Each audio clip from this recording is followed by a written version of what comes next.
그냥 가만히 있을 때는 괜찮은데 관절을 특정 각도로 움직일 때 통증이나 불편감이 생길 경우가 있습니다. 원인은 여러 가지가 있을 수 있는데요. 외상으로 인한 급성 통증이라면 한동안 움직이지 않고 휴식을 취해야 되지만, 만성적인 통증이나 특별한 원인 없이 생긴 불편함이라면 그냥 쉬는 건 더 이상 도움이 되지 않습니다. 아프다고 가만히 있는 것보다는 관절을 움직여주는 게 통증 완화에 도움이 되는 경우가 많습니다. 카스는 컨트롤드 아티큘러 로테이션스의 약자인데요. 관절에 조절된 회전 움직임으로써 쉽게 말하면 움직임을 통해 관절에 기름칠을 한다고 생각하면 됩니다. 관절을 사용하지 않으면 움직임이 굳고 가동 범위가 줄어듭니다. 게다가 관절은 혈관이 발달되어 있지 않아 영양 공급을 받기 어렵기 때문에 많이 움직여줘야 수동적으로 영양 공급을 받아서 회복이 잘 됩니다. 따라서 카스를 할 때는 통증이 생기지 않는 한에서 최대한 크게 움직이되 다른 관절에서의 보상 움직임이 일어나지 않도록 해주는 게 포인트입니다. 이번 영상에서는 고관절에서의 카스를 다루는데요. 고관절을 움직일 때 통증이나 불편함이 있는 분들에게 도움이 될 수 있습니다. 자주 하는 실수로는 고관절은 별로 움직이지 않고 보상작용으로 골반을 많이 움직이는 건데요. 골반과 허리는 움직이지 않게 고정한 채 고관절만을 분리해서 움직이는 연습이 중요합니다.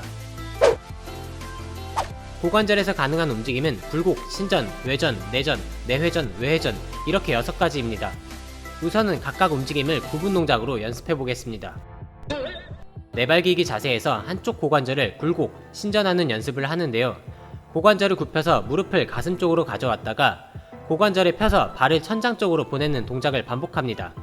이때 가장 중요한 건 척추의 중립 상태를 유지하는 건데요. 동작을 크게 하겠다고 고관절을 굽힐 때 허리를 구부린다거나 고관절을 펼 때 허리를 펴지 마세요. 다리를 바깥으로 벌렸다 모았다를 반복해주세요. 이때 골반은 그대로 고정해야 하고 다리를 벌릴 때 골반이 따라서 들리지 않도록 주의해주세요. 다리를 벌린 상태에서 무릎의 위치를 유지한 채 발을 들어주세요. 이때 골반은 그대로 유지하시고 옆구리를 굽히지 않도록 주의해주세요. 또한 내회전을 할 때 무릎이 내려가지 않도록 해야 합니다. 고관절을 편 상태에서 무릎이 바깥쪽을 향하게 허벅지를 돌려주세요.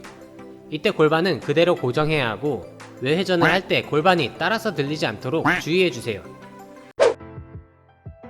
내발기기 자세에서 한쪽 무릎을 가슴 쪽으로 가져오세요. 이때 허리가 굽지 않게 주의하세요. 그 상태에서 다리를 바깥쪽으로 최대한 벌려줍니다. 이때 골반이 따라 들리지 않도록 주의하세요. 무릎의 위치를 유지한 채 발을 들어주세요. 이때 무릎이 내려가거나 옆구리를 굽히지 않게 주의하세요. 무릎으로 바깥쪽으로 크게 원을 그리면서 무릎을 뒤로 높게 들어주세요. 이때 허리가 꺾이지 않게 주의하세요. 다시 무릎을 가슴 쪽으로 가져와서 똑같이 반복합니다. 3에서 5회 정도 반복해주세요. 이번에는 반대로 발을 뒤쪽으로 보내주세요. 이때 허리가 꺾이지 않게 주의하세요. 무릎을 바깥으로 향하게 해주세요. 이때 골반이 따라 들리지 않게 주의하세요. 무릎을 바깥쪽으로 높게 들어주세요. 이때 골반이 따라 들리거나 옆구리를 굽히지 않게 주의하세요. 무릎으로 크게 원을 그리면서 가슴 쪽까지 가져옵니다. 이때 허리가 굽지 않게 주의하세요. 다시 발을 뒤쪽으로 보내면서 똑같이 반복합니다. 3에서 5회 정도 반복해주세요. 반대쪽 다리도 똑같이 반복하면 됩니다. 움직임이 익숙해졌다면 똑같은 동작을 다른 자세에서도 할 수 있습니다. 일어서서 벽을 손으로 짚은 채 똑같이 할 수도 있고요. 옆으로 누워서도 똑같이 할 수 있습니다. 앞에서 설명했듯이 동작은 최대한 크게 하되 골반은 고정한 채 고관절만 움직여야 합니다.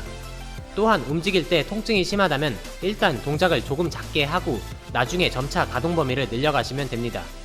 이 동작은 시간 될 때마다 자주 해주시면 좋고요. 물론 통증의 원인은 다양하기 때문에 이 동작을 한다고 해서 100% 고관절의 통증이 낫는 건 아닙니다. 하지만 움직임의 부족과 통증은 상관관계가 크기 때문에 아마 대부분은 이 동작을 통해 도움을 받을 수 있을 겁니다. 또한 통증이 없는 분들도 평소에 자주 하거나 운동 전에 워밍업으로 해주시면 좋습니다.